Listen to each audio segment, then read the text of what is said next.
अब बैंकिंग में बड़ा बदलाव होने जा रहा है। अब ओटीपी डालने की झंझट खत्म हो सकती है। जी हाँ, अब आपकी पहचान सीधे सिम कार्ड से होगी। अब बैंकिंग और ऑनलाइन पेमेंट को और ज्यादा सुरक्षित बनाने के लिए एक नई तकनीक लाई जा रही है, जिसे साइलेंट ऑथेंटिकेशन कहा जा रहा है। इस नई प्रक्रिया में अब ओटीपी की जरूरत नहीं पड़ेगी। बैंक और टेलीकॉम कंपनियां मिलकर बैकग्राउंड में ही यह जांच करेगी कि बैंकिंग ऐप से जुड़ा मोबाइल नंबर उसी फोन में लगी एक्टिव सिम से मैच करता है या नहीं। अगर कोई गड़बड़ी पाई जाती है तो ट्रांजिशन तुरंत रोक दिया जाएगा या उसे संदिग्ध मानकर फ्लैग कर दिया जाएगा।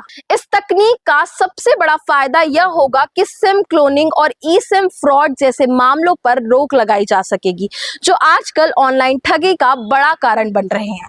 इतना ही नहीं, अब टेलीकॉम कंपनियां एसएमएस की जगह अपने ऐप के जरिए ओटीपी भेजने और बैंक ऑथेंटिकेशन जैसे नए तरीकों पर भी काम कर रहे हैं। ये सभी बदलाव आरबीआई के टू फैक्टर ऑथेंटिकेशन नियमों को और मजबूत बनाने के लिए किए जा रहे हैं, जिससे डिजिटल पेमेंट और ज्यादा सुरक्षित हो सके।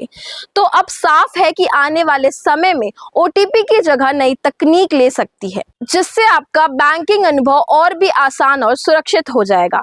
आप इस बदलाव के बारे में क्या कुछ कहना चाहेंगे, हमें कमेंट करके जरूर बताएं और ऐसे ही अन्य खबरों के लिए बने रहे सीजी भास्कर के साथ। धन्यवाद।